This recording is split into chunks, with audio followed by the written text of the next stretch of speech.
ce continent est la terre des Noirs. Tout le monde l'a toujours appelé terre des Noirs. Et ce qui arrive au nord de l'Afrique, c'est une invasion que nous avons subie depuis longtemps de la part des Arabo-Berbères et qui sont en train de coloniser le continent africain petit à petit sans que beaucoup d'Africains ne s'en rendent compte et avec même l'aide de certains Noirs qui sont inconscients, qui sont dans l'aliénation la plus totale. Alors que les Noirs devraient être la population la plus réfractaire à toute forme de nouvelle colonisation. Mais le Noir est passé ceinture noire dans le fait de s'apitoyer sur le sort de tout le monde, mais en fait, il ne s'apitoie pas sur son propre sort, ce qui est absolument problématique. À l'époque, je peux vous montrer des anciennes cartes. Vous prenez n'importe quelle ancienne carte. Personne ne peut me sortir ici une carte d'avant le 18e siècle ou d'avant le 19e siècle même. Alors, vous pouvez même dire avant le milieu du 19e siècle. Je peux même aller beaucoup plus loin, le milieu du 20e siècle. Personne ne peut me sortir une carte d'avant où il n'y avait pas, où on ne considérait pas l'Afrique comme... D'ailleurs même, le Soudan, le mot Soudan, ça veut dire noir. C'est comme ça que les Arabes ont toujours appelé toute l'Afrique. Ils appelaient ça Soudan, c'est-à-dire la terre des Noirs. D'ailleurs, les Français, quand ils sont venus, ils ont appelé tous les autres pays Soudan. C'est pour ça que le Mali, le Sénégal et tous ces pays-là, on appelait ça le Soudan français. Les Guinées et compagnie, ils appelaient ça le Soudan français. Parce que ça voulait dire pays terre des Noirs. Il y a moins 6000 ans, il n'y avait aucun blanc sur le continent africain. Le premier qui vient, je vais le détruire avec des arguments. Personne ne peut démontrer qu'il y avait un blanc sur la terre africaine il y a moins 5000 ans ou 6000 ans. Ça n'existe pas. Alors qu'on enseigne des bêtises dans des écoles, par exemple, au nord de l'Afrique. Donc ça a toujours été la terre des Noirs. Quand les Blancs sont arrivés, ils ont appelé ça Mauritanie, c'est-à-dire terre des Noirs, pays des Noirs. Les autres Arabes sont venus, ils ont appelé ça Al-Keboulan. Même les Juifs ont appelé ça pays de couche, pays de couche, c'est-à-dire d'un des descendants de soi-disant Moïse qui serait un Noir. Mais c'est des conneries, mais au moins ça veut dire pays de couche, ça veut dire la terre des Noirs aussi. C'est ça, puisque les descendances de couche est considérée selon leurs conneries comme étant celle des Noirs. Donc, de tous les peuples sérieux qui sont rentrés en contact ou qui ont foutu le pied en Afrique, ou qui ont connu toute l'Afrique, ils ont toujours appelé ça. Donc, le vrai nom de l'Afrique, c'est ça. Terre des Noirs. Ça veut dire qu'il n'y avait aucun blanc là-bas. La question, c'est d'où viennent tous les blancs et d'où viennent l'influence que l'on connaît dans tous les pays qui sont cités là. Alors, c'est simple. À l'époque, la Nubie qu'on appelait le Soudan, c'était un vaste royaume, c'était l'héritage noir de l'Afrique. C'est cette Nubie-là qui va produire l'Égypte antique. Il y avait déjà des pyramides au niveau du Soudan. Et c'est eux qui vont donner, n'est-ce pas, l'Égypte antique avec tous ces premiers pharaons qui étaient tous des Noirs, avant qu'ils ne se fassent envahir par les Assyriens, par des Perses, par des Romains, par des Grecs, et qu'ils commencent à devenir blancs, petit à petit, par métissage d'abord, et par la guerre où ils vont détruire tout le monde, ils vont métisser, et dernièrement les Arabes qui viendront vont éclaircir la peau des Égyptiens. Et c'est par là même, c'est par ces différentes invasions d'ailleurs même que les autres pays qui sont marqués sur le sujet, sur le sujet voilà, par exemple l'Érythrée, Djibouti et autres, Somalie, c'est avec ça que des populations qui viendront de l'autre côté vont rentrer petit à petit. Dans le cas de l'Éthiopie par exemple, eh bien, quand ils avaient attaqué certaines populations qui vivaient au sud de l'Arabie, qui étaient de confession juive avant avant que les Arabes n'arrivent, eh bien, il y avait déjà des Juifs au sud de l'Arabie, notamment. Et même avant ces Juifs-là, si on remonte beaucoup plus loin, il y avait des Noirs qui vivaient là-bas. Comme Cheikh Anta Diop l'a montré dans ses livres, eh bien, notamment dans Nation de l'agriculture, eh bien, il y avait les Hadiths et il y avait les Sabéens qui étaient des Noirs. Et même si on va un peu plus haut dans le Moyen-Orient, eh bien, les Sumériens, les Cananéens, tous étaient des Noirs bien avant. Et donc, les Noirs, là, ont été génocidés par des peuples qui étaient blancs, qui venaient du Caucase, c'est-à-dire vers la Russie, vers l'Ukraine, le nord, là, un peu vers la Géorgie, un peu au nord. Ces peuples blancs-là étaient des peuples qui étaient des patriarches, ça c'est l'origine des Sémites. C'est de là que viennent venir les Arabes et tout ça. C'était des peuples guerriers, patriarcaux, des nomades. Ils n'avaient pas de terre. C'était des gens qui étaient très aigris, avec des cultures patriarcales très violentes. Des sauvages, d'une certaine manière. C'est comme ça que les Égyptiens les appelaient des Péléchètes. Péléchète qui deviendra Philistine, hein?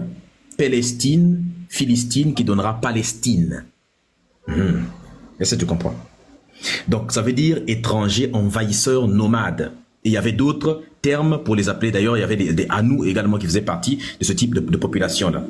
Donc, ces gens-là vont venir d'abord se métisser petit à petit à des Noirs. Ils vont se mélanger avec des Noirs de Canaan. Ils vont détruire Canaan.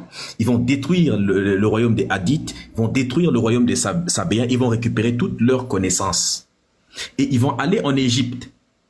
Ils vivaient en Égypte. Eh bien, n'importe qui, c'est-à-dire tout ce que je dis là, c'est sourcé. Quiconque dit le contraire, je le détruis avec des arguments, avec des faits, avec des sources. Déjà, des Égyptiens à l'époque, qui s'appelaient Manéthon, avant Jésus, l'a écrit. Et dans ses écrits, il explique que ces peuples-là qui étaient arrivés en Égypte à l'époque, eh bien, c'est Osazeph qui les avait protégés. C'était des sauvages, c'est l'Égypte antique qui les a civilisés, qui leur a appris à lire, à écrire, à chier dans les toilettes, qui leur a appris à se laver même, puisque Manéthon explique qu'il y avait des espèces de bassines qu'on appelait comme des piscines de l'époque en Égypte antique, et les prêtres égyptiens se lavaient, c'est-à-dire que les Noirs se lavaient jusqu'à 2-3 fois par jour, et la nuit, il arrivait qu'ils se lavent jusqu'à 5 fois la nuit. Donc c'est nous qui avons enseigné l'hygiène, tandis qu'aujourd'hui, des gens tels que les Français, par exemple, n'arrivent pas à se taper 2 douches par semaine. Parce que ça, c'est une vérité. Allez voir comment on appelle ça, INA. Donc ce sont ces personnes-là qui vont ensuite être enseignées par des Noirs. Ils vont partir, ils vont aller détruire Canaan là-bas, et ils vont prendre toutes les connaissances des Noirs. Ils vont récupérer toutes les connaissances des Noirs. Et c'est là maintenant que ces personnes vont entreprendre de rentrer maintenant en Égypte. Quand l'Arabie va se développer, c'est eux qui vont devenir les Arabes. Ils vont détruire finalement les Hadiths qui leur ont tout enseigné, les Noirs qui vivaient là-bas, et les Sabéens, et ils vont créer maintenant l'Arabie de l'époque. Et ils vont métisser. Ce sont ces blancs-là, violents, qui étaient des nomades. Ils ont récupéré toutes ces terres-là, ça appartenait à des Noirs. Et maintenant, ils vont rentrer en Afrique, ils vont détruire l'Égypte, et l'Égypte, au début, avec Ramsès III, Ramessou et Kayounou va les chasser, ils vont partir en Libye. Or, en Libye, là-bas, vivaient des Noirs qu'on appelait des Lébous, qui existent toujours au Sénégal jusqu'à aujourd'hui. Si y a un Sénégalais ici, là, voulu demander, il va vous dire, les Lébous, c'est une ethnie au Sénégal. Tout ce que je dis est sourcé. Ça s'appelle la médusation. Hein, le démontage par arguments intellectuels et par des faits incontestables, historiques, factuels. Et donc la mise en position latérale de sécurité, quoi, la PLS, intellectuelle évidemment. Donc, ces personnes vont rentrer par le nord de l'Afrique, ils vont détruire ces Lébous. Ils étaient tellement violents, ces peuples, ils étaient barbares. Si bien que les Blancs, quand ils vont regarder ça, c'est-à-dire les Grecs et les Romains, les Latins, ils vont dire, les Romains, ils vont dire, mais ces gens-là, ce sont des barbaros. Eh bien, ils vont appeler ça, l'endroit où ils étaient, ils vont appeler ça barbarie, berbérie. Donc, de barbaros viendra le mot berbère. Quiconque qui peut aller vérifier peut confirmer que l'étymologie du mot berbère, ça vient de barbaros, qui veut dire barbare. Donc, les berbères qui sont au nord de l'Afrique sont des barbares. Si tu es berbère et que tu m'écoutes, tu ne savais pas que tu étais descendant de barbares, je viens de te l'apprendre ce soir. Les berbères sont des descendants de barbares. C'est-à-dire que des sauvages qui venaient, qui n'avaient aucune terre, qui étaient des nomades, des bédouins du désert. Voilà pourquoi jusqu'à aujourd'hui les Arabes, même quand ils sont riches, tu verras que de temps en temps, quand ses gènes commencent à le gratter un petit peu et que l'appel de ses ancêtres résonne dans sa tête, eh bien il prend son 4x4, il va s'asseoir dans le désert pendant au moins 2-3 jours et il met sa tente pour se reconnecter à ses ancêtres. Il met sa tente et il dort dans le désert parce que dans ses gènes, c'est des nomades.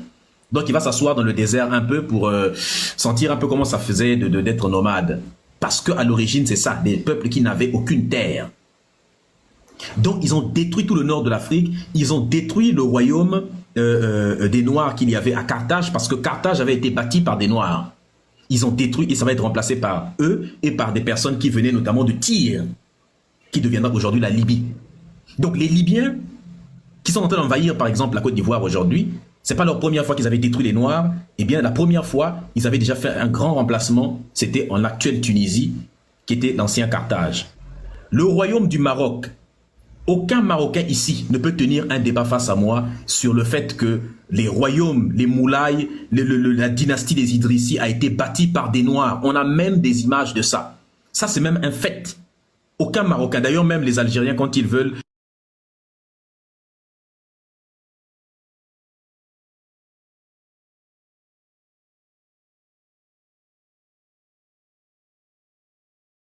ça a été bâti par des Noirs. Et ces Blancs-là vont établir un système raciste quand ils auront le pouvoir et ils vont tout modifier pour vouloir expliquer qu'ils étaient là depuis, ce qui est faux. Exactement ce que les Indiens font. Ce sont les Indiens dravidiens noirs qui ont bâti l'Inde, mais les Blancs patriarcaux, nomades qui sont venus s'installer au nord de l'Inde, aujourd'hui ont pris le pouvoir en Inde et installent un système raciste pour essayer d'expliquer qu'ils existaient là-bas depuis, ce qui est totalement faux. Donc, ils sont en train de détruire ces arabo-berbères. Ils ont occupé l'Algérie également. Les vrais Algériens, ce sont les Noirs d'Algérie, qui sont, qu'on appelle en généralement d'Afrique des Sahraouis. La Tunisie, tu trouves des Noirs autochtones. Des Noirs, c'est ce qu'on appelait les Amazirs. Les vrais autochtones du nord de l'Afrique, ce sont les Amazirs, noirs. Et ce sont des Noirs. Aujourd'hui, il y a des Blancs qui se disent Amazirs, des personnes à peau blanche qui se disent Amazirs. Tu te dis, tu as mangé quoi finalement? Trop de couscous t'est monté au cerveau? C'est pas possible. Que non, nous, on était là depuis la nuit des temps. Mais oui, non, mais Amazir, c'est la culture des Noirs de là-bas que vous avez fait, que vous avez pris. On appelle ça de l'appropriation culturelle. Donc voilà comment l'Afrique va être détruite, va être métissée petit à petit depuis l'Est, la corne de l'Afrique, avec l'esclavage qu'ils ont subi, jusqu'au nord de l'Afrique, jusqu'à la Mauritanie, qui va être remplacés par ces personnes qui vont attaquer ces royaumes-là pendant un moment donné, quand le royaume du Maroc avait attaqué ils étaient arrêtés jusqu'au fleuve Sénégal. Et c'est à ce moment-là que beaucoup de Berbères blancs se sont installés dans ces pays-là. Eh bien, aujourd'hui, tu vois, c'est occupé par des populations à peau blanche. Et c'est eux-là, aujourd'hui, qui ont installé un système raciste qui fait que ils avaient commis des massacres, par exemple, le massacre d'Inal en Mauritanie, où des Noirs ont été tués, fusillés par centaines par ces gens-là. Donc, ils ont installé un système de caste, un système ultra-raciste qui font que le pouvoir les appartient à eux. Ils esclavagisent des Noirs. Jusqu'à aujourd'hui, c'est l'un des rares pays qui pratiquent encore l'esclavage. Et qui c'est qui est esclavagisé? Ce sont des Noirs. Alors, il faut que les Soninké reprennent leur pays, leur terre. Parce que la Mauritanie n'a jamais appartenu à des populations à peau blanche, il faut les virer hors d'Afrique. Parce que tu ne peux pas venir sur la terre des gens et tu viens esclavagiser ceux qui vivaient là-bas. Alors quand je dis qu'il faut virer tous les blancs qu'il y a de là-bas, ce n'est pas du racisme que de dire ça. Parce qu'il y a des fois où il faut avoir le courage de rendre un coup de poing par un autre coup de poing. Moi, si quelqu'un me gifle, je ne vais pas rendre une gifle. C'est un coup de poing pour lui déboîter la mâchoire, pour l'empêcher de recommencer la prochaine fois. Donc, si eux se permettent d'esclavagiser encore les Noirs aujourd'hui, pourquoi je devrais être gentil avec eux? Parce que être trop bon, c'est être trop couillon. Donc voilà comment le nord de l'Afrique a été envahi successivement par ces personnes et jusqu'à aujourd'hui, vous avez le racisme dans le nord de l'Afrique est parfois même plus violent que dans certains pays occidentaux même aujourd'hui. Ce qui est dans tous les pays arabes de ce genre. Et ce racisme-là est en train de se transmettre par culture, par éducation. Et des populations qui sont en train, des enfants métis qui naissent, certains enfants métis qui naissent du mélange entre ces Arabes aujourd'hui, qui sont la majorité à peau claire, dans ces pays-là, eux aussi installent un système raciste, sont en train d'enregistrer ces mécanismes de racisme et discriminent les plus noirs parmi eux. Alors qu'on sait que la raison pour laquelle ils ont blanchi, leur peau a blanchi, c'est parce que, un, c'était des berbères qui venaient de sauvages, nomades qui venaient, qui ont été chassés d'Égypte, qui ont tenté d'envahir l'Égypte, mais qui ont été chassés. 2. Ils se sont mélangés avec des Arabes qui plus tard sont venus islamiser le nord de l'Afrique. 3. C'est aussi le mélange avec des esclaves blancs qu'on achetait, qu'on appelait des Slaves, qu'on achetait, que les chrétiens de l'Est, enfin le royaume romain, l'Empire romain, allaient capturer à l'Est de l'Europe, puis les emmener au nord de l'Afrique. Et donc tous ces mélanges-là entre les Blancs, ces anciens Berbères-là, les Arabes, et même avec les Ottomans qui ont occupé cette zone du nord de l'Afrique, telle que l'Algérie par exemple, avec les janissaires, c'est ce mélange-là avec les Noirs qui vivaient là-bas qui va former le blanchiment de la peau. Et ce blanchiment-là n'est pas encore terminé. Jusqu'à aujourd'hui, si tu pars au Maghreb, tu vas trouver des personnes pour lesquelles les lignées, ceux qui se sont fait beaucoup de consanguinité entre blancs pour pas se mélanger, qui sont très très très blancs de peau, tu vas trouver des Maghrébins un peu moins blancs de peau, tu vas trouver d'autres un peu métis, d'autres pomates, d'autres très noirs, d'un peu noirs, d'autres très noirs. Bref, tu as une teinte de peau, ce qui te démontre que ton micro Al-Az, ce qui te démontre que le blanchiment de la peau est en train de se produire petit à petit et n'a jamais fini, est en cours toujours. Voilà lesquels ont envahi toute l'Afrique et qui continuent à envahir encore et à grand remplacer le continent. Si les Noirs ne sont pas vigilants, on va se retrouver avec un continent où il n'y aura plus assez de Noirs. Parce que, on sera totalement idéologiquement, on est déjà presque remplacé idéologiquement. Biologiquement, on est en train d'être remplacé. Culturellement, le remplacement a déjà atteint certains niveaux. Et donc, il faut des Noirs courageux comme nous autres, mais comme vous aussi, j'espère, capables de défendre notre identité sur tous les plans et sans avoir honte, sans craindre qui que ce soit. Et bien, c'est ça qu'il faut. Parce que eux, ils n'hésitent pas à protéger leur patrimoine culturel, leur terre également. Nous aussi, nous devons apprendre à protéger notre culture, à protéger notre terre sur tous les domaines, à protéger notre identité. N'hésitez pas à être identitaire.